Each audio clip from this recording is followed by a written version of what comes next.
조합재 TV 시청자 여러분 안녕하십니까. 2020년 2월 17일 눈이 오는 오후입니다. 오늘 아주 귀한 손님을 모셨는데요. 김경재 전 자유총연맹 총재님, 지금은 자유통일당 자문위원장을 모셨습니다. 감사합니다. 이렇게 눈 오는 날 오랜만에 오신다고. 예. 우선 제가 김경재 위원장을 소개를 하겠습니다. 이분은 스토리가 많은 분입니다. 우선 1942년 전남 여수 출생이시니까 딱 저보다 딱 3살 위시네요. 제가 45년생이거든요. 예. 그리고 순천고등학교 졸업하시고 서울대학교 정치학과 졸업하시고 공군 장교 출신이죠. 예, 예. 맞죠? 저는 공군 쫄병 출신입니다. 161기. 예. 미국에 가셔가지고 16년 동안 사셨습니다. 미국의 버지니아 신학교 수료, 미국 펜실바니아 대학교 대학원 정치학 박사과정, 그리고 경력이 아주 많습니다. 월간 사상계 정치 담당 편집자, 미국 뉴욕 독립신문 주필 겸 발행인, 그리고 15대 16대 국회의원, 김대중 대선 후보 홍보위원장, 노무현 대선 후보 홍보본부장, 박근혜 대선 후보 기획특별보좌역, 청와대 박 대통령 홍보특별보좌관이니까 모신 대통령이 김대중, 노무현, 박근혜입니다. 그렇습니다. 예. 이 경력도 아주 특이하고요. 그 다음에 이 혁명과 우상이라는 김형욱 회고록을 쓰셨는데 이 베스트셀러로 아마 돈 좀 많이 벌으셨을 것 같은데. 정신을 다 까먹었어요. 근데 필명이 김형욱 회고록, 필명이 박사월이었습니다. 예, 박사월. 예, 예. 이 생각사자에다가 초월한대 할 때 월자인데 저는 박사월 해가지고 딱 머리에 이 달월자가 아니었을까 하는 생각이 들더라고요. 이거 아주 낭만적으로 지었어요. 예, 예, 아주 근사한 필명을 가지고 계시는데 오늘 현직은 이 시간 현재의 현직은 자유통일당 자문위원장입니다. 그러니까 이야기를 자유통일당으로부터 시작하겠습니다. 어떻게 해서 자문위원장이 되셨어요? 우선 김문수 대표하고는 제가 한 20년 이상의 오랜 인간관계가 있습니다. 야, 오래됐네요. 오래됐죠. 우리 조갑전 선생의 못지않게 그렇게 오래됐네요. 우리 조갑전 선생도 1992년에 우리가 알게 된 거는 30년 됐고. 그렇죠. MBC 진단했잖아요. 80년대 말부터. 예. 그런데 우연히 제가 경주김과인데요. 그렇습니다. 경주김과 종회에 가서 만났어요. 그러니까 이게 나하고 같은 성바라지구나 이렇게 생각을 했고, 또 하나는 그 부인이 제 고향의 순천 출신입니다. 그렇습니다. 그리고 영원함이 만났네. 예. 그 둘이는 구룡공단에서 하다가 만났대요. 위장 취업을 했대요. 위장 취업. 그리고 장인, 그러니까 부인의 아버지가 초등학교 교장인가 하셨는데, 제 선거를 열심히 도와주셨어요. 참 인연이 깊네요. 예. 난 그래서 몰랐습니다. 전혀 몰랐는데 우연히 와서 어느 날 한참 선거가 지나가는데 위원장님 혹시 김문수 아십니까? 김문수 내 동생인데 왜요? 제가 김문수 장인됩니다. 여보시오 그 얘기를 그 전부터 해야지. 그렇게 알아서 인연이 많습니다. 그런데 지금 자유통일당 신설 정당 아닙니까? 예. 자문위원장 역할이 뭡니까? 이제 정광훈 목사의 말에 의하면, 말씀에 의하면, 자기도 자문하고, 당도 자문해라. 이제 이런 뜻인데, 어제 김문수 대표가, 투사로서의 이미지가 강하고, 그렇죠. 물론 국회의원 3선을 하셨지만, 오히려 경기도 지사, 그리고 사상운동가, 이런 이미지가 있고, 저는 재선에 불과합니다만은 정치 여의도 근처에서 한 20년 가까이 왔다 갔다 해서 사정은 김문수보다 제가 더 잘합니다. 그래서 정치 관계 어레인지를 하고 하는 데는 김청재가 좀 하십시오. 그래서 제가 자문위원장은 요새 뭐 크게 많이 안 합니다만은 가끔 나가고 주로 정광훈 목사님 이제 자문용으로 정치적인 결정 집행하는데 제가 옆에서 돕고 있습니다. 요새 이 언론에서는 크게 자유통일당을 보도하지 않죠. 그것이 일종의 불문율이죠. 이게 좀 한 줄도 이게 좀 신설 정당으로서는 굉장히 장벽인데. 그렇습니다. 이걸 어떻게 돌파하실 생각입니까? 우리가 국회의원 한 사람만 있어도 국회 정론관을 이용할 수가 있는데. 그게 그렇군요. 그런데 그렇다고 다른 사람들이 우리를 위해서 그걸 안내해 줄 리가 없고, 그래서 지금 정광 목사가 좀 전국을 유세하면서 광범한 대규모 집회를 하는 것. 그리고 제가 가서 느낀 것은 그 기독자유당이 전국의 253개 지역에 엄청난 조직을 가지고 있더라고요.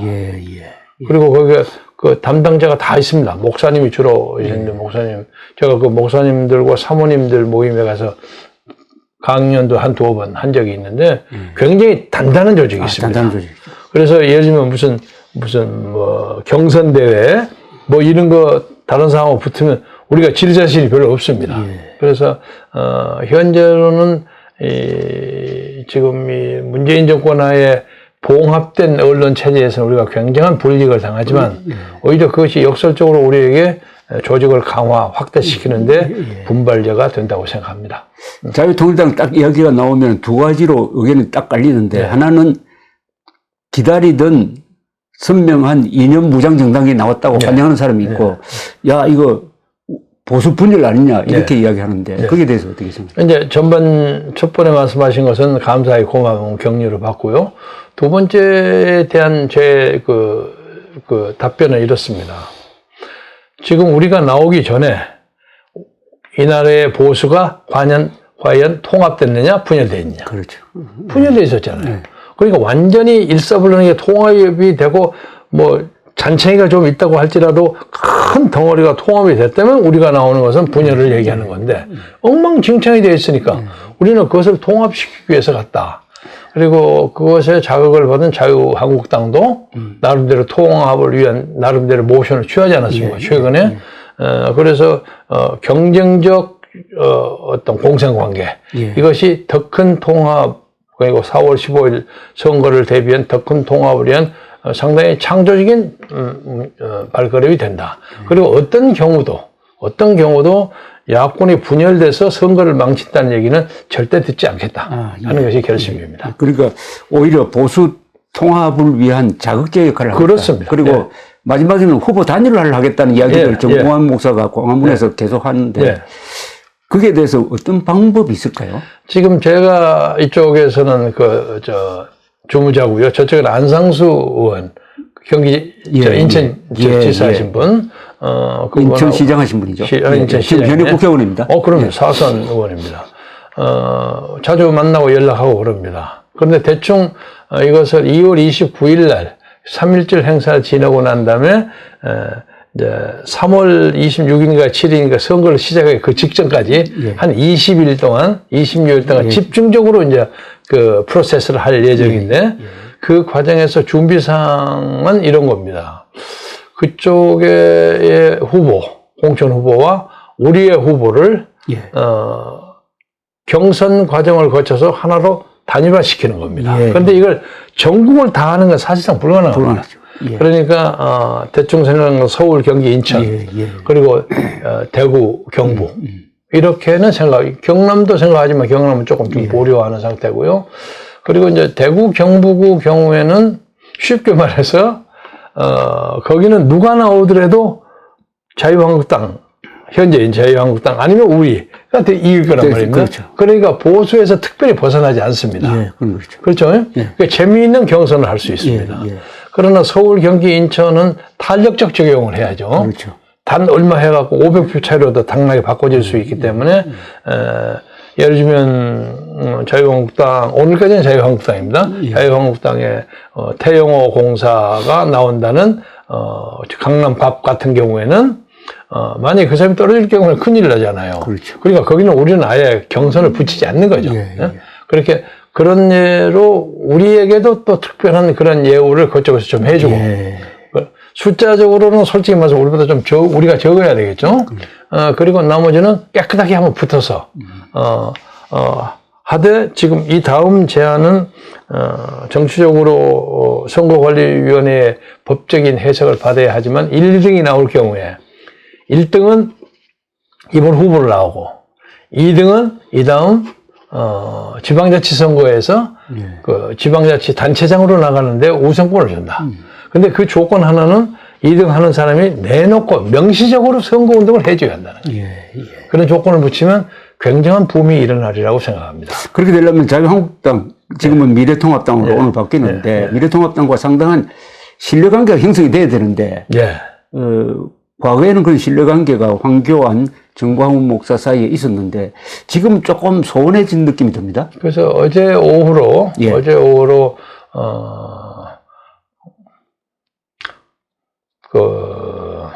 정광훈 목사가 전화가 와서 여러 가지 실망의 말씀을 하시더라고요. 원래는 2월 29일 날,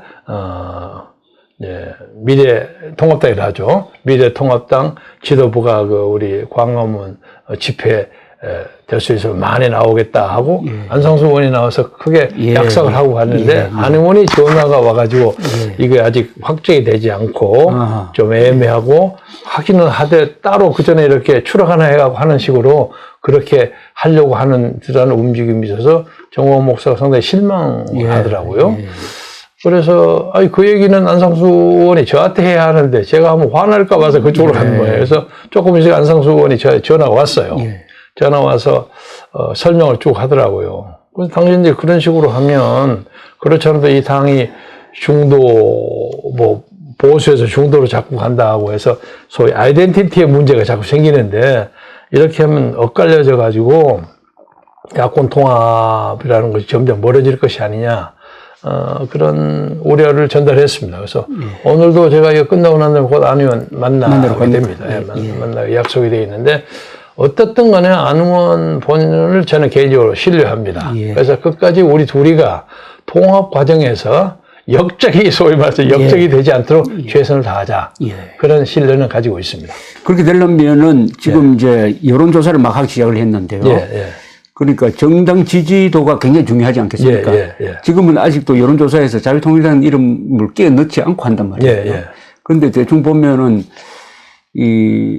지금 사라지게 되어 있는 새로운 보수당도 3%, 또 적을 때는 2%, 우리 공화당 0.5%, 저기 안철수 당 3% 이렇게 나온다고요. 그러니까 이 정치적 비중을 갖게 되려면 4%, 5% 돼야 된단 말입니다. 자유통일당이. 그렇게 해야 이 미래통합당이 아주 무겁게 볼 것 같은데 그게 가능할까요? 저는 개인적인 희망을 포함해서 충분히 그렇게 될 수 있으리라고 믿고 있고 김문수 지사는 그 문제에 대해서는 굉장히 냉철합니다. 냉철한데 지금 우리가 그렇게 낙본할 수 없는 여러 가지 외적 환경이 있죠. 그러니까 우리가 창당대를 했는데도 조중동을 포함해서 대한민국 모든 신문 방송에 단 한 줄도 보도를 안 해요. 맞습니다. 지독한 사람들이. 세상에 이런 사람이 어디 있습니까? 1단짜리 기사가 안 나올 정도로 철저하게 블락을 시키는 것이 이 당의 잠재력에 대한 정부 혹은 또 자유한국당 쪽에 어떤 그 우려가 있지 않느냐. 그래서 역설적으로 저는 이거 폭발적인 에너지로 분출될 수 있다 하고 희망하고 있습니다. 그래서 우리는 2월 29일 행사를 지나고 난 다음에 공식적으로 조사를 할 작정인데 그 안에 이제 다른 기관에서 하겠죠. 갤럽이나 뭐 이런 데서 하면서 그래도 적어도 3% 이상은 되지 않을까 하고 기대하고 있습니다. 이 자유통일당은 대중적 기반이 있고 특히 작년 10월 3일 최대 규모의 건국 이후 최대 규모의 군중이 모인 집회를 성공적으로 지금까지도 그 뒤를 계속 이어가지고 토요일마다 군중을 동원하고 있는 대중적 기반이 있고 또 김문수 지사로 상징되는 이념무장이 잘 된 정치인이 결합을 하고 여기에다가 무엇보다도 기독교 특히 개신교 세력이 상당히 조직적으로 지원하고 있다는 점에서 과거의 다른 무슨 급조 정당과는 완전히 원천적으로 족보가 다른 족보가 다른 걸 가지고 있는데 하나 이 기존 언론의 거의 적대적인 자세입니다. 그런데 선거에서는 이 언론 아무리 나쁜 언론이라도 언론 보도가 중요하지 않습니까? 그렇죠. 아주 나쁜 보도도 보도가 전혀 없는 것보다 낫다는 말입니다. 근데 철저한 그 이제 인멸 작전을 쓰는데 지금 우리 기독교 세력만 해도 이제 한기총을 중심으로 한 세력에다가 최근에는 공식적으로는 다 오진 않았습니다만 순복음교회 사람도 상당히 많이 조인을 하고 해서 적어도 한국의 기독교의 메인스트림 중심부가 광화문 집회에 대해서 상당히 우호적으로 돌아가고 있는 것만은 사실입니다. 그래서 장래 앞장을 걱정하고 하는 분들이 여론조사가 오면 그래도 자유통일당 이름도 얼마나 좋습니까? 일설에 오면 이름이 우리 조갑조 선생이 지었다는 설이 있는데 대충 맞는 것 같아요. 그래서 내가 그 말이 맞다 하고 열심히 하고 다녔는데 아마 우리나라에 지금까지 존재했던 수많은 정당 이름 중에서 아마 이만하면 베스트에 속하지 않을까 하는 생각이 들어요. 그래서 그리고 또 이번에 미래한국당이 되는 자유한국당, 미래통합당 이름 부르기도 어려워요. 미래에 어떻게 통합할지 자기들 애매합니다. 통합할지 분열할지 잘 모르겠는데 그것 때문에 우리나라 현존 정당 중에서 자유를 우리가 거의 독점을 한 셈이 됐습니다. 그 큰 가치입니다.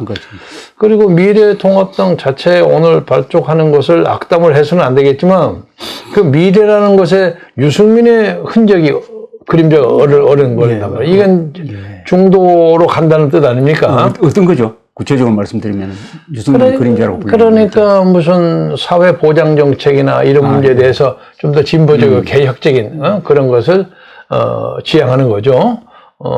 그리고 그런 것이 그리고 당명을 바꾸고 사실상 장당 수준에 합당을 하자 이런 조건을 제시를 했지. 그렇다고 봐야죠. 적어도 그 당 제목을 가지고는 모아서는 통합이라는 건 다 붙일 수 있는 것이고 그래서 사실은 어떤 종류의 뭐가 나올지 대단히 걱정해요. 우려스러움. 우리가 정말 얘기를 할 수 있는 상대가 되는지 안 되는지 그것도 문제가 되고 또 그러다 보니까 이제 거기에 새로 조인하는 사람들 중에 아까 잠시 말씀드렸습니다만 장기표 등등 오랜 시민단체, 사회단체 운동을 했던 그 맹장들이. 그분들이 진짜 민주투사지. 그렇습니다. 장기표 씨가 민주투사지. 그런 투사가 거기 들어가서 처음에 공동위원장 뭐 이렇게 돼서 저는 개인적으로 아주 옛날부터 잘하는 후배입니다. 그래서 아이고 이제 장기표 이제 국회의원 한번 하겠구나 하는 기대를 가지고 있었는데 또 갑자기 그만뒀더라고요. 아니 그러면 자유통일당에 모시고 오세요.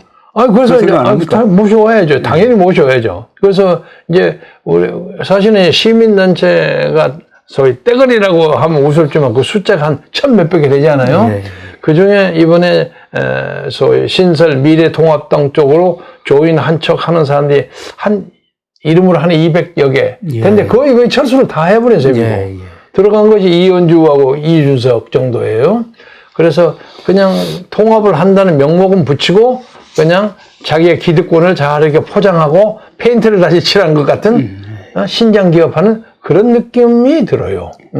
그러면 자유통일당이 좋은 이름이면은 이거는 선거용이 아니지 않습니까? 아니죠.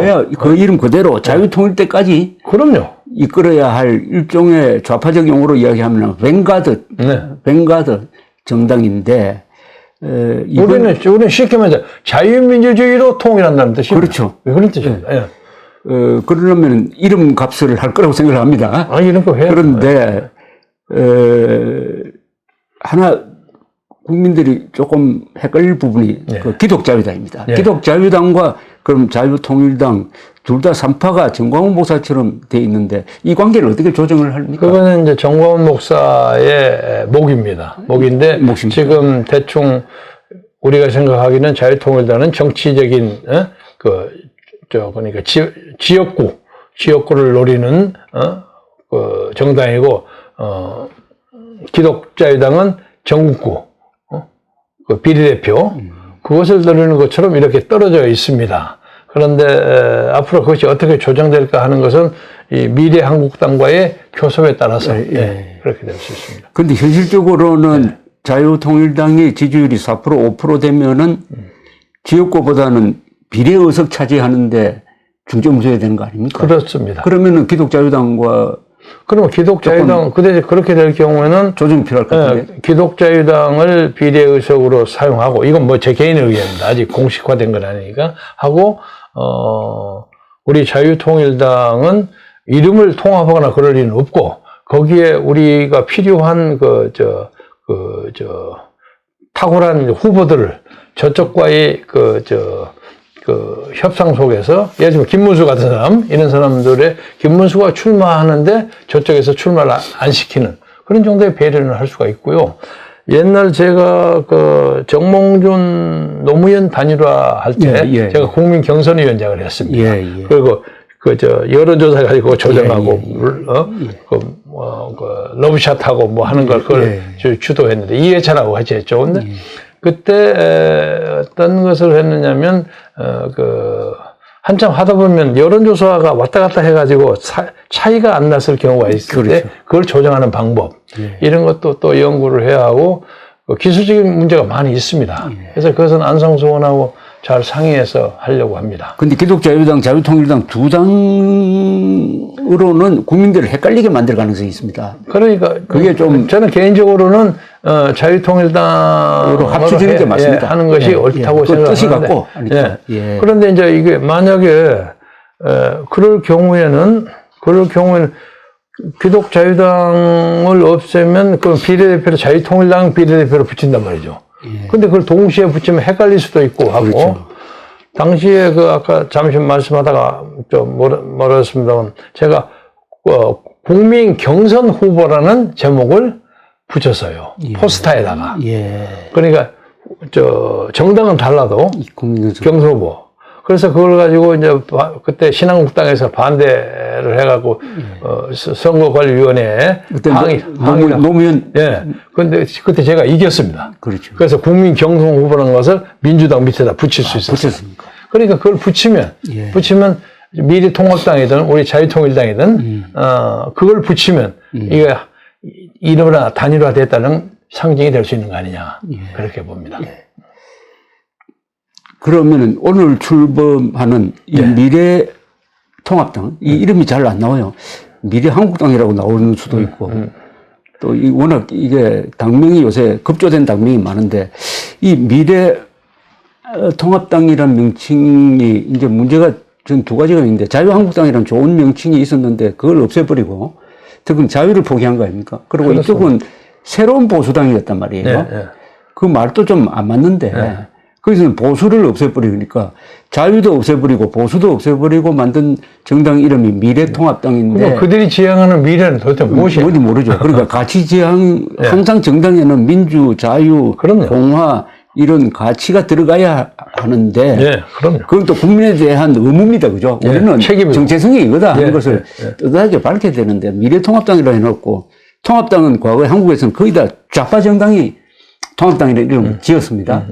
그렇습니다. 이 미래통합당, 저 하나 이런 생각이 들어요. 정치를 오래 하셨으니까 현장에서 미래통합당이라는 이름을 앞으로 60일 사이에 충분히 알릴 수 있을까요? 쉽지 않으라고. 쉽지 않죠. 영어로 I doubt it very much 그런다. 아니 또 왜 정동영 또 저 누굽니까? 이런 분들이 정당 대한신당 합쳐가지고 평화민주당 합쳐가지고 만드는 정당 명칭이 민주통합당이에요. 그렇습니다. 차라리 민주통합당이 더 나은데. 그러니까요. 그러니까 이게 복잡한 이번 투표 용지가 될 텐데 그게 딱 봤을 때 미래통합당과 민주통합당이 있을 때 미래통합당을 꼭 선택할 수 있는 정보가 인풋되느냐는 거예요. 그렇죠. 그런 그 모티브가 강하지 못하네요. 그럼 또 60일이나 시간이 짧잖아요. 이 이름을 알리는 게 쉽지 않죠. 정치판에서는. 이름이 얼마나 중요한데. 그렇죠. 모든 사람이 세상에 나올 때 그 이름 가지고 평생을 살잖아요. 그런데 나무당 발족하는 날 그 얘기를 해서 좀 미안스럽긴 하지만은 미래한국당을 붙인 것은 미래통합당입니다. 계속 미래한국당 하시는데. 그러니까 이게 장면이 잘못된 거예요. 미래한국당은 그 비례대표죠. 그렇죠. 그러니까 좀 실수한 것 같아요. 그런 의미에서 통일당이 최고입니다. 자유통일당이 이름은 최고입니다. 자유통일 이름. 자, 그런데 문제는 앞으로 이 선거 이야기를 또 계속하게 되는데 이번 선거가 어떻게 보십니까? 전체적으로 큰 국면을 보면은 이번 선거의 의미라든지 여론의 대세라든지 이런 크게는 어떻게 전망합니까? 자유통일당 입장이 아니라 크게 보았습니다. 다음과 같은 사태가 전제되지 않는 한 야권이 승리한다고 봅니다. 그래서 다음 같은 사태는 주로 예를 들면 요새 일각에서 나오는 선거 연기한다는 그런 기획도 있는 것 같고, 뭐 비상조치 뭐 이런 그럼 거. 뭐 폐렴이 지금 줄어들면 그런 일말은 안 나오겠지. 그건 뭐 그런 것도 있고 또 드루킹 같은 걸 수백 개, 수십 개 해가지고 뭐 그런 거, 또 사전 투표 여기에서 뭐 사전 투표에 대해서는 우리는 죽기 살기로 이제 참관을 막 갖다 붙이니까요. 결과적으로는 어떻게 되면 잘 아시겠지만 사전 투표함을 보관하는 그 안에 들어간 건 불법입니다만은 입구에서 지키는 것은 합법입니다. 그러니까 이제 모든 그 자유 투사들이 사전 투표를 다 지키고 우리는 사전 투표 안 하고 될 수 있으면 그런 식으로 하는데, 만약에 거기에 무슨 불상사가 나거나 이런 해가지고 투표 자체가 그냥 엉망이 돼버리는 그런 사태가 벌어지지 않는 한, 그리고 또 하나는 외부에서 뭐 북한에서 무슨 일을 벌였거나 뭐 그런 사태가 벌어지지 않는 한 과반수는 충분히 딸 수 있다고 봅니다. 그러니까 야권이 말이죠. 야권이 합쳐가지고 과반수. 근데 이제 그 외부에서 벌어진다는 사건에 대해서는 조 선생이 혹시 들으셨는지 모르지만 제가 여기저기 가서 그 평화열차 프로젝트가 있었어요. 예. 그 얘기 들으셨어요? 못 들으십니까? 민주당이, 그러니까 더불어민주당이 북경에서 평화열차라는 이름의 열차를 이렇게 띄우기로 하고 뺑 돌아와서 단동을 거쳐 신우지를 거쳐서 진남포에서 개성으로 와서 도라산까지 오는 기획이에요. 그럼 북한이 협조해 줘야 되는데. 그래, 아니 근데 깜짝 놀란 것은 개성에 왔을 때 김정은이가 나와서 격려를 한다는 거야. 그러면 이건 굉장한 북풍 아닙니까? 옛날 북풍 뭐 거기서 총 한번 쏴주라 하는 정도가 아닌데, 근데 이 계획이 폐렴 때문에 다 무효가 됐어요. 근데 원래 이것이 민주당이 가지고 있다가 좀 위험하다고 생각해서 이것을 다른 데 불화를 했는데 자유총연맹이라는 걸 불화를 했어요. 근데 내가 있었던 데이기 때문에 그 쪼르르 그 정보가 저한테 들어왔죠. 그래서 제가 그걸 이제 유튜브에서 폭로를 했는데, 근데 그게 원천 무효가 돼버렸죠. 그래서 그런 거 외에 또 다른 것을 뭘 벌리는 방법. 예를 들면 세불리 하다면 김정은이가 뭐 갑작스럽게 휴전선에서 만나자는 거, 뭐 이런 해프닝을 벌일까봐 그게 두렵고, 트럼프는 안 할 겁니다. 안 한다고. 트럼프는 안 할 테니까 그런 것에 국민이 홀캉하고 넘어가지 않는 한 이길 수 있다고 보는데, 이제 정광훈 목사는 이제 좋게 말해서 덕담인지를 모르나 이겨도 우리가 너무 크게 이기지 말고 지금 미래통합당이 제1당이 됐으면 좋겠다. 왜냐면 기존 기득권이 있고 크고, 그리고 거기서 이겨야만 국회의장이 거기서 나온다 이거야. 그런 배려를 합니다. 국회의장이 나오니까. 그러나 우리는 우리 나름대로 국회에서 적어도 원내 교섭단체를 유지할 수 있을 정도의 세력을 잡았으면 좋겠다 하는 게 개인적인 희망사항이고, 저도 그 문제에 대해서는 원칙적으로 옳다고 생각합니다. 그래서 우리도 한 40, 50석 정도 따면 충분히 미래통합당이 딴 데로 갈지도 모르는 사태를 우리가 견제할 수가 있거든요. 왜냐하면 우리가 국민 여러분에게 꼭 말씀드리고 싶은 것은, 통합을 하되 지금 미래통합당 그 사람들이 그대로 가서 한다면 3대 악법 하는데 또 지금처럼 할 거 아닙니까? 우리는 가서 죽기 살고 그걸 반대하는 국회의원 신분이 깨지는 한이 있다. 돈 받을 수 있는 결의를 가지고 있어요. 저 사람은 안 한단 말이에요. 그리고 지금도 무슨 선거 부정 문제 이런 문제에 대해서 한마디도 얘기를 안 하고 있어요. 그냥 자기들 그것만 하고 앉아 있어요. 그래서 시대적 위기감, 그런 걸 너무 느끼지 못하고 있지 않느냐 하는 것에 우리의 좌절과 절망감이 있습니다. 저는 이 기자 생활에 올해가 딱 50년째인데요.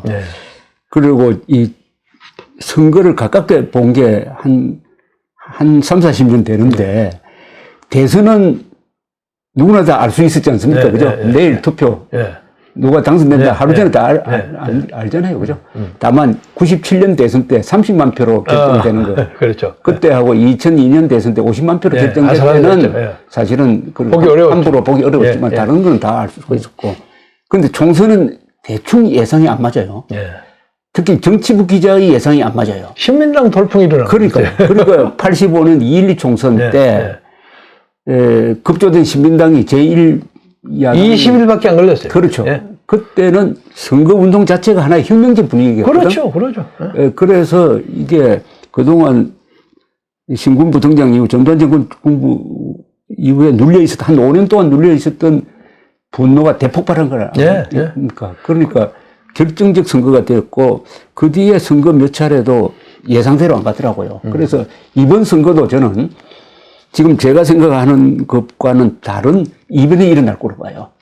근데 그 이변이 내가 생각하는 거 말고 다른 선택의 이변일 수도 있는 거예요. 예, 예. 이게 참 집단적인 국민의 선택이 나올 때는 아주 무섭더라고요. 예. 예. 그리고 당시에 민한당도 잘 아시겠지만 민한당은 유치송 총재라는 그렇죠. 분이 개인적으로 상당히 점잖은 사람이거든요. 점잖은 사람이죠. 아, 젠틀맨인데 네, 그렇습니다. 거기 있는 사람들이 다 세련되고 그렇습니다. 다 점잖은 신사들이고 다 괜찮은 사람들이에요. 그렇죠.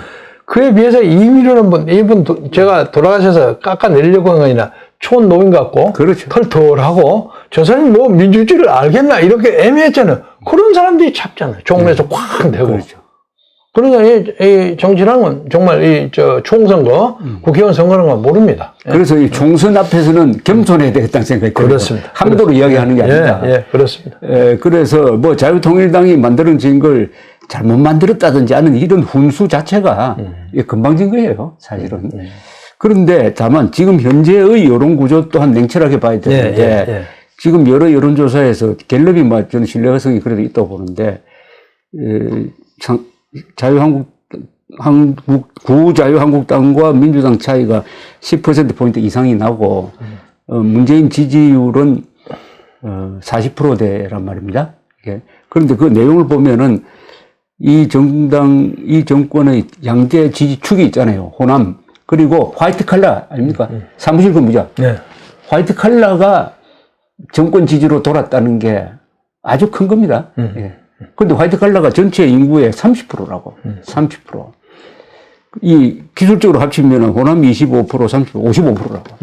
그러니까 이 부조적 지지를 이번 선거에서 어떻게 깰 수 있느냐? 깨야 합니다. 어떻게 깨느냐? 그러니까 이제 지금 이것이 포퓰리즘 아닙니까? 그렇죠. 바벤사가 하는 포퓰리즘인데 이건 참 저는 조선의 뿌리로서 민족이라는 한우는 외경과 존경을 가지고 있으면서도 우리 민족에 대해서 어떤 절망감을 때로 가져요. 외국에 가서 보면 잠깐만 얘기하자면 제가 미국에서 16년을 살았는데 제가 아는 친구가 한 20여 개국 됩니다.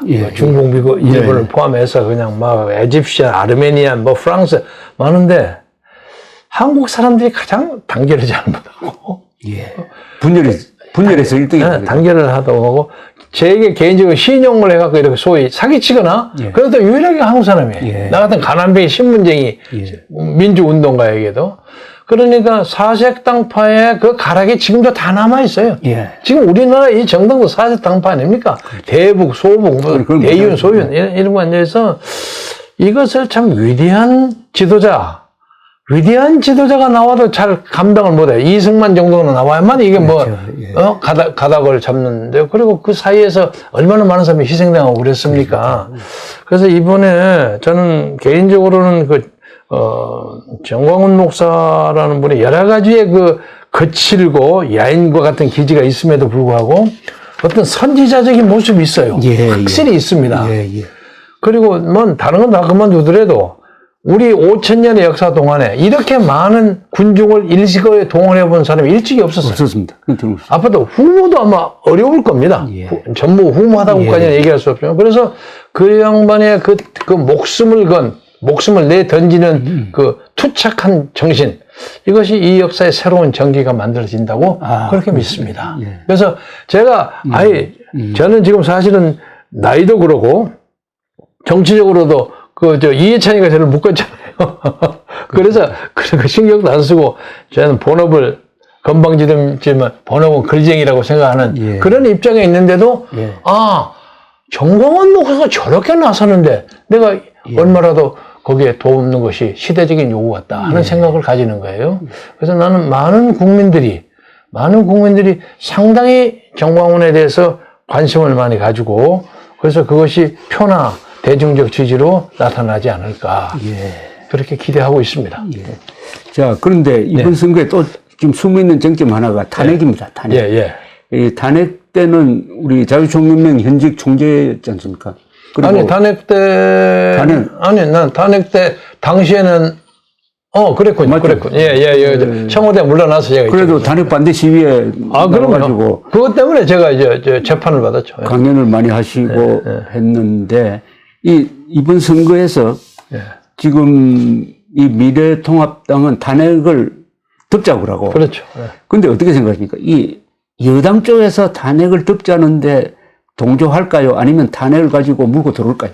이 탄핵이 쟁점이 될까요? 안 될까요? 이번 총선에서. 나는 크게 되지는 않는다고 보고요. 이건 장경동 목사의 말을 제가 인용하겠습니다. 들으셨죠? 장경동 목사가 싸움을 하다가 집안끼리, 형제끼리 원수처럼 싸움하다가도 적이 나타나면 우선 적부터 처리하고 하자. 그렇죠. 그 논리입니다. 그 논리인데, 공교롭게 지금 미래통합당 그쪽은, 탄핵을 주도했던 사람, 그리고 탄핵을 덮자는 사람들이 주력을 잡고, 결과적으로 이쪽에 있는 사람은 탄핵을 반대했던 사람들이 자유통일당으로 온셈이 됐습니다. 그렇게 갈라졌습니다. 그리고 이제 그동안, 정광훈 목사 예를 들면 여러 가지 설이 있지만, 그때 제가 그 양반의 발언을 정확하게 주목을 안 했기 때문에 잘 모르겠지만, 교회를 크게 가지고 있었기 때문에 탄핵 문제에 대해서 찬반의 입장을 표시하기가 좀 어려웠을 거예요. 예? 그렇지만 결과적으로 쭉 과정을 통해서 탄핵은 잘못됐다는 입장을 가지고 정리되어 있는 걸로 봅니다. 김문수 지사도 마찬가지고. 아주 강하게 탄핵을 반대했으니까. 뭐 김문수 우리 김 위원장, 저나 세 사람이 같이 탄핵 반대 그럼요. 시위 현장에 같이 다녔잖아요. 그런데 내가 탄핵 말은 한마디도 안 했어요. 여기 와서는 한마디도 안 했는데 결국 아주 쉽게 얘기해서 최순실이가 JTBC에서 이렇게 쫙 국정농단이 수십 개 나오지 않았습니까? 그것이 하나도 법률적으로 처벌받지 않았어요. 그 중에 딱 하나가 정유라한테 그거 좀 사주면 어때? 하는 얘기를 했던 것이 간접적인 뇌물이에요. 그거에 비하면 지금 문재인이가 벌린 것은 그것보다 몇십 배 엄중하지 않습니까? 탄핵을 10번 당해도 사지. 10번 당해도 삽니다. 당할 일입니다. 그래서, 문재인 탄핵하는 얘기는 우선 그만두고, 대중연설에서 하는 거지만은, 냉철하게 선거를 봐야 되니까, 적어도 이 나라에 이런 탄핵과 같은 어떤 민주 헌정이 중단되는 사태를 다시는 반복해서는 안 된다는 자유민주를 사랑하는 사람들이 그 침묵의 다수로서 이번에 영향력을 행사하지 않을까 그렇게 기대합니다. 그런데 이 탄핵을 단순한 박근혜 탄핵으로 모은 게 아니라 박근혜 대통령을 체제 탄핵시키고 동시에 수감시키고 거기에 연달아 가지고 이명박 대통령도 구속하고 지금 잠시 나와 있지만은 그리고 대법원장도 구속하고 이런 식으로 해가지고 한 시대 한 체제를 탄핵한 거 아닙니까? 그렇습니다. 지금 바로 거기 나타나잖아요. 그러면은 이것을 전면 승부를 하지 않고 이게 잘못되었다. 이것은 역사 조작이다라는 식으로 투쟁을 하지 않고 이것을 피해 갔을 때 한국의 우파의 미래가 있느냐? 이 선거에? 아니, 선거와 관계없이. 당연하게 해야죠. 하는 문제가 있는데. 당연하게. 선거 때는 잠시 이걸 유보하자는 게 아마. 그렇습니다. 이 미래통합당의 전략인 것 같고, 자유통일당도 좀 비슷하죠. 비슷한 거 아닙니까? 아니, 우리는, 이걸 계속 문제 문제를 내세우는 입장은 아니지만, 탄핵 문제에 대해서는 우리는 분명한 입장을 가지고 있죠. 가지고 있기 때문에 우선은 그 논리를 가지고, 이건 제 개인 생각입니다만은, 조원진의 우리공화당은 반드시 같이 합병해야 한다고 생각합니다. 합병이 아니라 통합이겠지. 합병하면 흡수하는 거니까. 그쪽에서 기분 나쁘죠. 아니, 합당할 수도 있는 거예요. 합당할 수 있는 거. 그리고 동일한 조건으로 합당하자, 이거. 근데 이제 그게 애매한 것이 거기에 가락이 3개가 있잖아요. 가락지가. 조원진이, 홍문종이, 뭐 정준길 변호사 이래서 이게 어디로 손을 잡기가 힘들어요. 그래서 그것을 우리 김문수 대표가 이제 돌아다니면서 얘기를 하고 또 홍문종 의원은 그 부친이 정광훈 목사하고 아주 친했습니다. 그래서 그런 그 인간적 관계로 설득을 하고 그래서 그건 조만간 잘 되리라고 생각하고요. 이쪽에서 저건 탄핵의 이슈를 가지고 나누어졌던 사람들은 대동단결해야 한다고 봅니다. 네? 그리고 그 탄핵을 가지고 조금 중간에 애매하게 했던 사람들에 대한 비판은 좀 자제함. 저는 그런 한 번도 비판해 본 적이 없습니다. 우리 하늘을 우러러 탄핵에 대해서 왔다 갔다 해본 적이 없는 사람이니까 그걸 너무 내세워서 할 필요는 없다고 보는 거죠. 그건 당연히 해야 될 것이고, 제가 다만 이 문제와 관련해서 걱정하는 것은 미래통합당 내부에 이번 선거 끝나고 개헌하고 내각제 하자는 의도가 상당히 큰데, 이것은 그 전에 그 소위 탄핵 추진파들이 벌리는 작업입니다. 그런데 이제 그와 관련해서 엊그제 김성태 의원이 야권을 분열한 것에 대한 책임을 느낀다고 그 사퇴 선언을 했어요. 근데 그 명분이 참 좋았어요. 뭐 개인적으로 뭐 따님이 어쩌고 저쩌고 하는 그런 문제는 있지만 그건 우리가 잊어먹고 적어도 명분으로 내가 보수의 분열에 책임을 가졌다. 아, 그랬습니까? 얼마나 근사합니까? 그래서 야, 그 김성태 인물이 다르다. 난 이렇게 느꼈어요. 그래서 통합 문제, 탄핵 문제에 대해서 꼭 시비를 걸리지 않더라도 거기서 잘리는 사람들이 나오면서 다 내가 보수 분열에 책임이 있다는 얘기를 걸었으면 얼마나 좋을까. 그런 생각을 하는데 상당히 인상적이에요. 근데 개헌론은 좀 느닷없다는 생각이 들고, 지금 황교안 대표도 이 문제에 대해서 분명한 이야기는 하지 않았잖아요. 좀 확대 해석하는 거 아닙니까? 아니, 그저 김무성 쪽에서 했죠. 김무성. 김무성 쪽에서 하는데 황교안 대표는 안 했습니다. 안 했죠. 그래서 그런 의미에서 황교안 대표가 지금 새로운 정당 통합된 소위 미래통합당의 어떤 주도적인 역할을 장악하지 못하고 있지 않느냐 하는 그런 느낌이 좀 들어요. 그래서 흔히 하는 얘기로 무슨 뭐 홍석천이가 배에 있다는 등 뭐 그런 말이 있죠. 그런 거 아닌가 하는 느낌이 들어서, 그리고 또 황교안 후보에 대해서 막 이런저런 마타토가 막 돌아다니기 시작하고, 아주 복잡하게 상황이 전개됩니다. 우리는 자세하게 보고 있는데, 아마 폭로전 같은 것이 크게 벌어지고 아마 그럴 것 같습니다.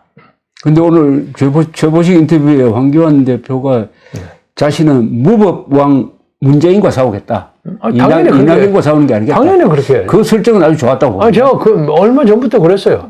당신은 거기 앉아서 청운동 1번지에 있는 주민하고 싸움을 해야지 이낙연이하고 싸우면 안 된다. 그 얘기는 당연히. 청와대가 종로에 있으니까. 동료구 청운동 1번지입니다. 청와대가. 그런데 이 선배 정치인으로서 지켜본 황교안 대표의 자질은 어떻게 봅니까? 자질이 아직도 충분하게 나타내야 할 대목이 몇 가지 더 있어야 한다고 생각합니다. 구체적으로 어떤? 사람을 포용하고, 이렇게 대중성을 가지는 제스처나 비헤이비어 행태, 그게 많이 부족합니다. 이 법관이 가지고 있는 생명적인 방법이 있지 않습니까? 검사, 판사 출신이. 그래서 누가 어디서 그런 얘기, 대한민국에서 검사, 판사가 절대 대통령 못 한다는 말이 있어요. 그래서 그것을 화통하게 좀 깨야 된다. 이회창 후보를 한번 얘기합시다. 그때 저는 정반대에 있었지만. 반대편에 있었죠. 반대편에 있었는데, 그러니까 노무현 후보가 당선되리라고 하면 저는 100분의 1도 생각 안 했어요. 그러나 강력한 야당 투쟁한다라고 생각을 했죠. 저희가 다 이긴다고 생각했는데, 저는 이제 홍보 전문가의 입장에서 보자면 저기서 인쇄물이 나온 걸 보니까 제가 인쇄물을 보고 또 기자가 와서 질문을 하더라고요. 그 인쇄물 인상이 뭐예요? 그래서 야, 이건 꼭 내가 그쪽에다가 요원을 하나 파견해 놓은 것 같은 느낌이 들어요. 잘 못 만들었더라고요. 아니, 형편없는 것을 만들었어요. 뭐 그런 걸 만들어서 크레용을 이런 그림을 갖고 버스가 떠나가고 이런, 우선 전달 자체가 잘 안 돼요. 그래서 거기가 홍보팀이 2번인가 바뀌었습니다. 그래서 이회성 동생으로 바뀌고 또 바뀌고 하니까 엉망이 됐죠. 그런데다가 이회창 후보가 그럼에도 불구하고 막판에 몇 가지의 실수만을 커버했으면 충분히 됐을 거예요. 그 몇 가지 실수가 뭐죠? 지금 2002년 대통령 선거를 이야기하는 겁니다. 그 얘기하면 더 관계된 사람이 서운하게 생각하지만 하나만 얘기할게요. 그 양반이 원래 호남의 뿌리가 아주 강한 사람입니다. 그 양반 모친이 담양 출신인데 아주 신여성이었어요. 그리고 부잣집 따님이었어요. 일본 유학도 갔다 오고 하는 분인데, 아버님이 2번째 결혼을 하셔가지고 이제 나셨는데 그 담양의 김씨가 굉장한 명문입니다. 한말에 그 조상 조분가 증조분가 하는 분이 한말에 조정해서 그 담양부에서 아전을 했는데 돈이 그만큼을 가지고 있었답니다. 뭐 가정적으로 했네 여친이 모르지만 돈이 많은데 이 양반이 그 신분상의 그 한계를 느껴서 사람이 그 듬듬이가 컸던 모양이에요. 자기 조카, 손자 뭐 이런 사람을 27명인가 8명인가를 미국 유학을 보냈어요. 자기 돈으로 다 보냈어요. 그리고 자기 아들들은 셋인가가 넷인가 셋인가가 동경대학 도다이를 다니죠. 예. 그 중에서 담양의 전 국회의원이 나왔어요. 예. 그게 김성룡 의원이에요. 예. 그러니까 김성룡 의원이 이회창 후보의 외삼촌이에요. 네. 그 집안이 굉장합니다. 그 변호사님, 뭐 의사님, 뭐가 가득 차 있는데, 그 양반이 전라도를 싹 무시했어요. 그래서 내가 속으로 낄낄 웃은 거죠. 그리고 자기의 뿌리는 충청남도 예산이라고 해서 묘를 그쪽으로 옮겼어요. 예. 그러니까 예산사, 이게 무슨 묘야? 갑자기 와서 막 그걸 배척을 해갖고 나중에 또 옮겼다는, 예. 그건 확인이 안 됐습니다. 그렇습니다. 그래서 제가 속으로 그랬어요. 저 양반이 큰 실수를 하는데 경상도 보수표를 얻기 위해서 그런 것은 불가피하다 할지라도 그 이회성 씨 그 홍보물 같은 거 취급할 거야. 이회성 거기다가 보내갖고 광주에 와서 그 자기 종친이나 슬슬 만나고 다니면서 우리가 선거 때문에 그런데 어떻게 호남을 무시할 수 있겠습니까? 그때 표가요 7만 5천 표만 이렇게 하면 이깁니다. 그 15만 표 차이였어요 그때. 아니 50만 표 표죠. 노무현이냐고? 노무현 50만 표. 그러니까 25만 표. 맞아. 25만 표만 옮기면 되는 거예요. 그런데 그때 호남 사람들이 굉장히 기분 나빠했어요. 굉장히 기분 나빠했어요. 그래서 그것이 저는 큰 실책이었다고 보고. 아니 그보다는 뭐 딱 정몽준 후보하고 손을 못 잡은 거지. 또 하나는 그게 제일 결정적인 거 아닙니까? 또 하나는 정몽준하고 잡을 거 없이 이인재 있잖아요. 예? 예? 이인재라도 잡아가지고 정몽준이나 이인재 누구든지 잡아갖고 쉽게 말해서 아니야 당신한테 좀 서운하게 해서 미안한데 그 뭐 바빠서 그런데 이번에 내가 뭐 잡으면 이인재 후보 이야기는 1997년이고 97년 그러니까 정몽준도 맞아요. 그 정몽준 그때 그래서 이번에 조각 한번 해주시오. 그것은 다시 말해 국무총리 한번 시키겠다는 얘기에 그렇게 하면 그냥 이기는 거야. 그건 못 하더라고요. 그래서 지금 보수가 이렇게 된 데는 사실은 이 좌파 대통령은 통합을 했습니다. 그죠? 네. 그것도 굉장히 이념적으로 다른 JP하고 했죠. 김대중 대통령은 말하자면은 자신들이 보기에는 극우라고 보이는 JP하고 손을 잡았고 그거죠. 했죠. 노무현 캠프는 정몽준하고 손을 잡음으로써 그것은 완전히 자본주의자. 했는데 우리 보수는 그런 모험을 한 적이 없어요. 있는 것도 찢어내려고. 네, 찢어지고 오히려 그렇게 하면은 또 이념적 배신이다 하고 또 욕을 해요. 욕을 하는 게 있어가지고 항상 이렇게 축소가 되어가지고 이번 선거판이 보니까 결국은 지금 내가 보수입니다라고 자랑스럽게 생각하는 사람이 20 한 6, 7%밖에 안 됩니다. 그리고 진보라고 생각하는 사람, 중도라고 생각하는 사람이 32, 3% 된다고. 그러니까 현실적으로 보수가 단결해가지고는 안 되지. 그죠? 보수가 중도와 손을 잡아야 되는 거 아닙니까? 보수 중도. 그런 의미에서 이제 미래통합당이 시도를 했다고 보는데, 이제 거기에서 저희 총칼 들고 북한하고 싸움했던 이제 유교 그 용사들을 포함한 소위 극우라고 생각하는 사람들이 가지는 그 소위 그 좌절감, 프러스트레이션이 굉장합니다. 제가 그걸 구체적으로 아는 것이 내가 일했던 자유총연맹이 전국에 350만의 조직이에요. 예. 대한민국에서 가장 큰 조직입니다. 그렇습니까? 막강하죠. 막강한데 제가 가서 2년 동안에 통일 선봉대라는 걸 만들었어요. 90만을 만들어가지고 이것은 남북이 교류에서 벌어질 경우에 우리가 북한에 가서 북한의 시장 경제도 돕고 북한 사람에게 자유도 전파하고 부드럽게 교류를 하는 앞장서 선발대. 이것은 정부가 가는 것보다 우리가 가는 게 낫다. 그래서 그 사람들의 긍지가 상당한데 그 후에 제가 쫓겨나고 강제로 쫓겨나고 들어간 것이 문재인의 친구가 들어갔어요. 그렇죠. 그러니까 이 사람들이 그쪽에 승복을 못 하는 거예요. 그래서 저에게 보통 일주일에 한 전화가 한 두세 개 정도, 총재님 안녕하세요 하고 안부 전화가 요새는 한 20, 30개씩 이러고 많을 때는 50개씩. 그러니까 저는 그 조직이 지금 우리 자유통일당에 거의 전적으로 향하고 있어요. 그거 좋은 일. 제가 이거 가만히. 자유정연맹, 자유통일당, 그럼요. 자유라는 공통분모가 있네. 그럼요. 그러니까 저는 저 나름의 조직된 세력이 있어요. 뭐 그게 다 오는 건 아니겠지만. 그래서 그런 사람들은 방금 우리 조 선생이 얘기하는 그 중도를 잡아야 한다는 그런 것은 이 사람들은 받지 않습니다. 그렇죠. 하면 하고 안 하면 하고 분명하게 해야 한다. 그런 입장이 있기 때문에 선거는 아마 그쪽 세력은 우리 자유통일당이 훨씬 더 많이 장악할 겁니다. 자, 2016년 선거는 사실은 제일 큰 승자가 이 안철수 씨였는데 이번에는 안철수의 성과가 어떻게 될 것 같습니까? 오늘 아침에 안철수 하는 얘기가 참 재밌더군요. 지금 자기들이 끼어 있지 않으면 우리나라는 두 갈래로 내전을 한다 하는데, 그래도 안철수는 그 이름값은 하지 않을까 하는 생각은 합니다. 예? 그러나 안철수가 나오면 나는 그것이 중도 좌파를 더 잠식할 수 있다고 생각하기 때문에 우파에게는 오히려 또 적극적인 요소가 된다고 봅니다. 예. 좀 나을 겁니다. 근데 이 책대로 박정희와 김대중이 꿈꾸던 나라, 이 아주 참 재밌는 책이고 여기 보면은 특히 재밌는 대목이 1900 해방 이후에 이른바 해방 공간에서 두 사람이 다 좌익이었다는 사실입니다. 그래요. 박정희가 더 좌익이지. 그렇죠.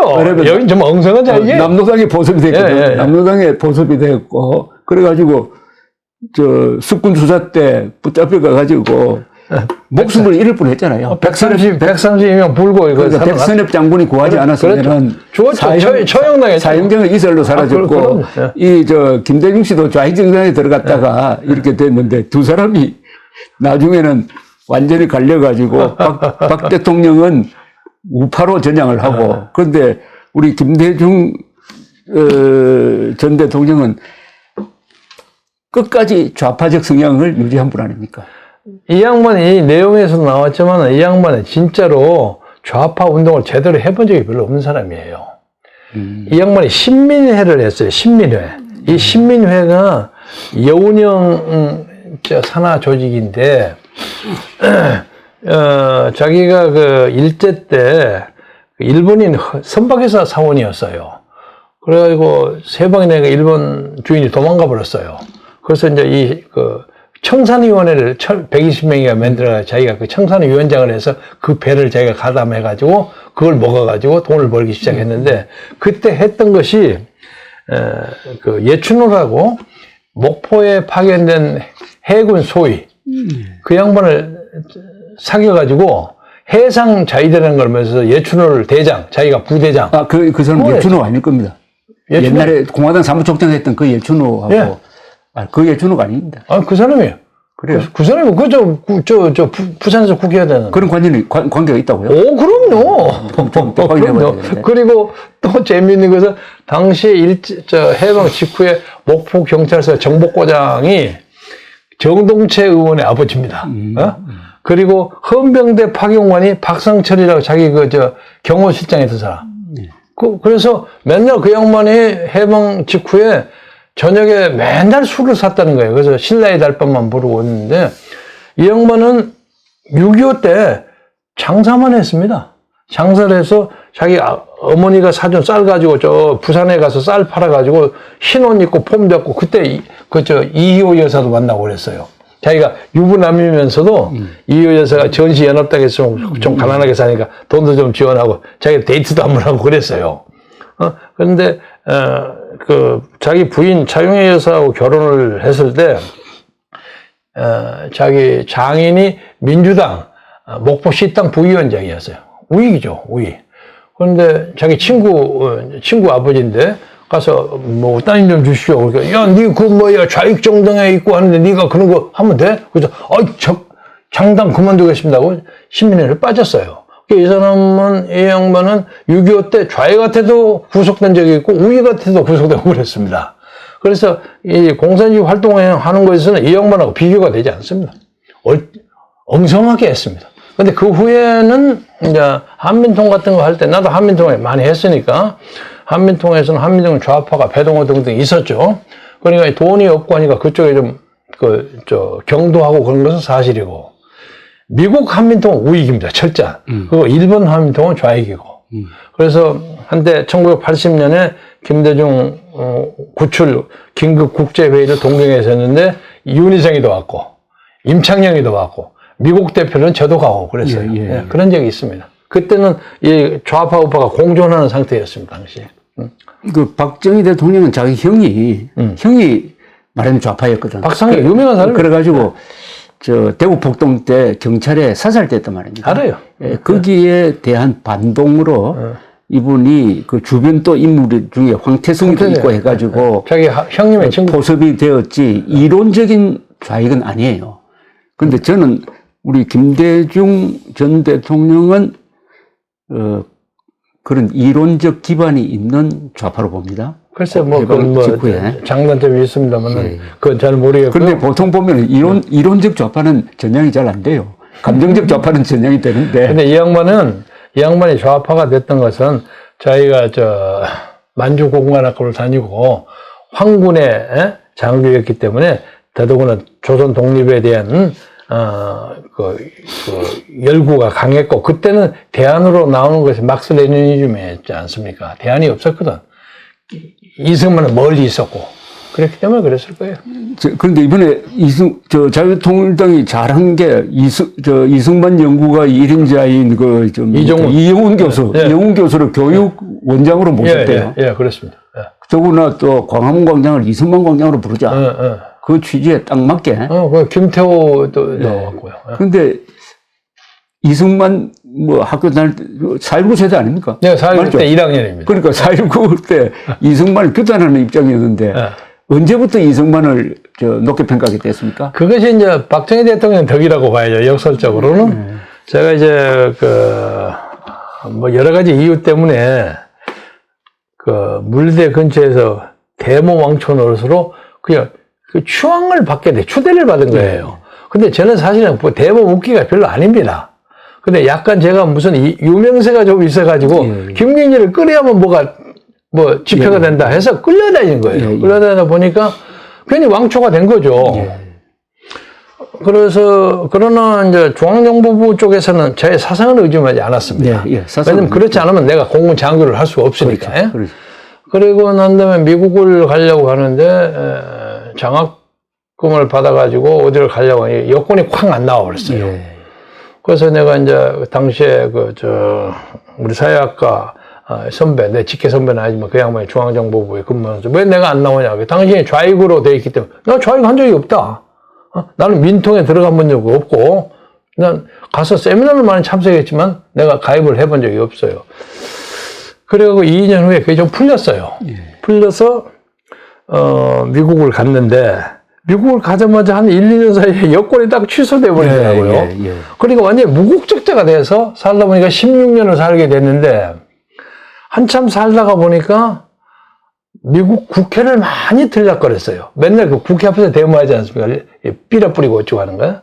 그래서 미국에 히어링도 많이 하고 사람들 상원 양원도 100여 명 이상 잘 알고 이런 사람들 하다 보니까 이 양반에 대해서 미국 그 국회의원들의 관심과 그 존경이 상당해요. 아, 그때부터?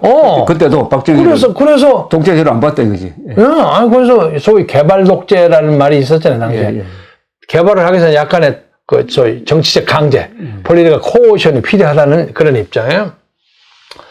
그래서 오히려 미국에 더 오래 있음으로 해서 민주주의의 진수를 좀 더 구경할 기회가 있었고, 박정희에 대해서, 객관적으로 또 볼 수 있는 기회가 있었고, 또 하나는 꼭 얘기하고 싶은 것은 이 양반의 2번의 망명을 제가 수발을 다 한 사람입니다. 그건 아무도 부인 못 합니다. 제가 가장 수발 책임지고 했던 사람인데, 이 양반도 이분의 존재에 대해서 절대 부인 안 합니다. 절대 안 합니다. 그건 저하고 인터뷰할 때도 박정희 대통령이 우리 민족의 자부심을 높인 건 인정한다. 절대로. 이야기했죠. 그리고 속담으로 나가 박정희하고 상대할 정도가 되는 거. 이것을 상당히 자부심. 대한민국에서 박정희가 상대할 사람은 와이에서는 안 돼. 뭐 이런 식이야. 그런 당당한 포부를 가진 것은 그러니까 이 양반을 상당히 인정하는 거고.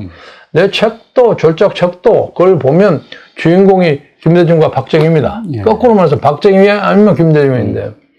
옛날에 좀 감옥소에 계시는 박근혜 대통령도 그 책을 읽고 난 다음에 그 참 재밌대요. 그래서 그 박 대통령에 대해서 내가 좀 비판을 해서 좀 영예를 만나니까 미안합니다. 미안할 건 없어요. 근데 그래도 우리 아버지의 그 어떤 위대함, 어떤 독재자로서는 때로는 어떤 그런 것이 있잖아요. 본이 그런 것이 사라지지 않고 써 있는 건 난 감사하게 생각합니다. 이러더라고요. 그래서 내가 그 양반하고 개인적인 친교가 생겼죠. 근데 박 대통령을 높게 평가한 게 이승만 높게 평가로 갔어요? 아니죠. 이승만은 딱 데모 한 번 했죠. 이기봉 때문에. 그렇지만 이승만이요. 항상 높게 평가를 했습니까? 아니, 우리나라 국부 아닙니까? 그 양반이 나는 다 그만두고 왕조를 없애다가 사형선고 받았잖아요. 그렇죠. 고종에게 5년을 받아가고 거기서 독립신문 쓰지. 고종 타도 운동을 해가지고 갔는데 보통 사람들이 일본 때문에 가는 걸로 오해를 하고 있어요. 이승만은 세계적인 사람이에요. 세계적인 사람. 말할 것도 없는데. 그렇지만 그런 사람도 막판에 이기봉 같은 놈 잘못 써가지고 민중으로 했는데 나는 항상 그 얘기합니다. 그때 그 양반이 이화적으로 몰려가도 많은 사람들이 울었잖아요. 그래서 이승만에 대한 존경이 흔들리지는 않았습니다. 그때는 그랬죠. 맞습니다. 그리고 또 하나는 그 양반이 저거 진압해야 그 진압 못했겠습니까? 그렇죠. 백성이 원한다면 내가 잘못했구나 하고 탁 하는 거 얼마나 민주주의가 좋은 사람입니까? 안 그래요? 그런데 이 양반이 잘못한 것이 박 대통령이 잘못한 게 밖에 있는 이승만을 돌아오지 못하게 너무 서운하게 했어요. 나는 그걸 비판해요. 그러면 안 됩니다.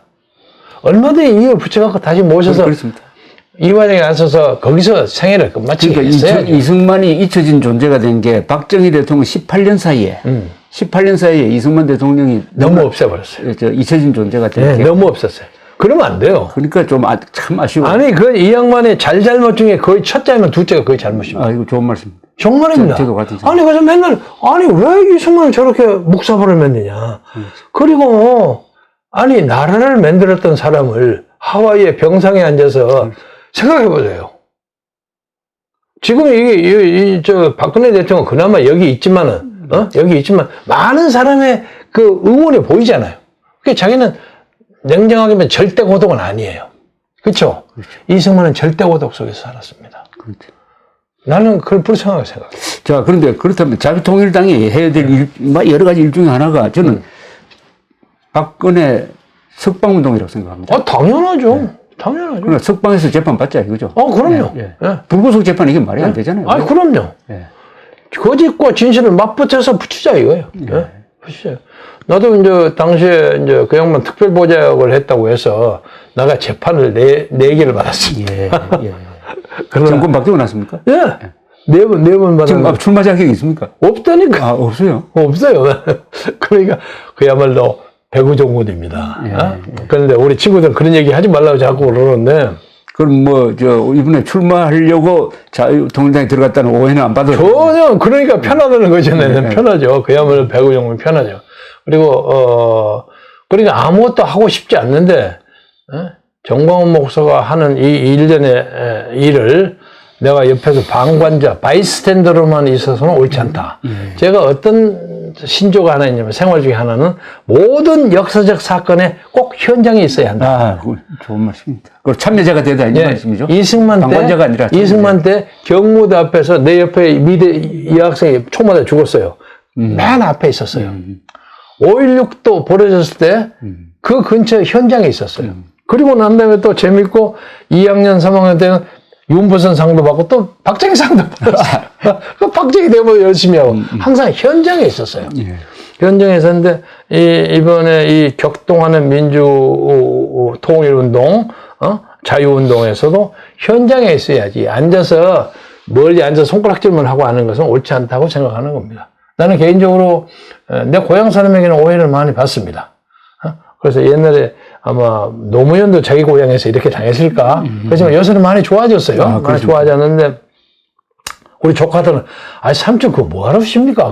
이놈아, 네가 어떻게 내 뜻을 안다고 네가 이렇게 저렇게 하냐? 이러고 말하고, 엊그제도 우리 누나의 손자가 결혼식을 했어요. 조카가 시골에서 많이 올라가서. 얘들이 머뭇 하다가, 삼촌 할 말이 있습니다. 뭔데요? 삼촌 뭐하러 그거 하세요? 그거 안 해도, 할 만큼 다 하시고 어쩌겠네. 네가 어떻게 내 뜻을 알아서 그러냐. 나중에 봐라. 때로는 사람들이 살다 보면 많은 다수의 사람, 대중과 거여가면서 살 용기도 있어야 하는 것이다. 그래, 두고 봐라. 내가 이러고 말하는데. 경주 김씨가 그러시죠? 예. 경주 김씨는 경순왕 후손이죠? 그렇죠. 그러니까 크게 말하면 신라 김씨입니다. 그죠? 그럼요. 신라 왕조. 그래요. 이거 추사가 제 작은 할아버지입니다. 그러니까 신라, 문무왕도 신라 김씨고, 그럼요. 김춘추도 신라 김씨니까, 신라 김씨가 신라의 삼국 통일을 주도해가지고, 오늘날 민족의 기초를 만들고 그 바탕에서 대한민국 아닙니까? 그 다음에 자유통일로 가니까 신라의 삼국통일하고 자유통일을 이어가는 그 매개 역할을 하시네요. 과분한 말씀. 과분한 말씀. 그렇지만, 김춘추가 삼원통일한다고 영계소문한테 가잖아요. 그 영계소문에 딱 보니까. 그때 보장왕이지. 보장 때. 그러니까 이게 우습거든. 그래서 감옥에 넣어버렸잖아요. 그런데 나중에 그것을 결사대 만 명이. 김유신이가 가서. 구하려고 하니까 풀어줬지. 죽기 살기를 덤볐던 거예요. 아니, 쳐들어가진 않으니까. 아니, 그러니까 딱 서가지고. 자, 풀어줬어. 우리는 다 죽을 거 각오하고 쳐들어간다 하니까 내줬잖아요. 그래서 나는 삼국통일은 내가 얘기하려고 하는 건 김춘추보다는 김유신의 어떤 그 결단, 그것이 더 중요하지 않았나. 삼국통일은 새 영웅이 있죠. 외교를 잘한 김춘추, 나당동맹을 만들고, 그리고 군사를 이끌었던 김유신, 그 다음에 마무리를, 정치적으로 마무리한 김범민, 문무왕. 이 세 사람이죠. 김범민. 이 세 사람이 다. 해종왕. 세 사람이 다 경주 김씨 선조 대신. 김유신은 김해 김씨입니다. 김유신은 맞다. 김유신은 김해 김씨. 그래서 내가 김유신을 좀 올리려고 하는. 그게 굉장히 중요합니다. 김유신이 대표하는 가야 세력과 신라 세력이 합쳐진 거예요. 그렇습니다. 나는 김춘추보다, 김춘은 우리 선조지만은, 김유신의 그 당돌함, 무모함, 만 명이 들어가고 되겠습니까? 게임도 안 되죠. 그러나 화랑의 정신으로 우리가 다 죽들어 구출하러 간다 하니까 또 거기서 풀어줬어요, 그것을. 그런 뭐라고 할까, 멋있는 정치가 그때도 있었구나 하는 느낌이 들더라고요. 김부식이가 삼국사기를 쓸 때. 그것도 경주김씨입니다. 경주김씨죠. 그러니까 삼국사기를 쓸 때 마지막에 이 열전 부분이 있잖아요. 열전 부분에 제일 1번 인물이 김유신이거든. 김유신에 대한 기술이 다른 사람 기술보다 한 20배 완전히 단편 소설감이에요. 그건 뭐냐면은 이분이 김유신을 삼국의 제1인물로 본 거라. 아니, 물론이죠. 김부식. 그래서 내가 김부식의 그 큰 글씨가 보현사에 있어요. 평양에, 이북에. 제가 거기 가서 김부식 그걸 찍어가지고 와서 탁본해가지고 가지고 왔는데,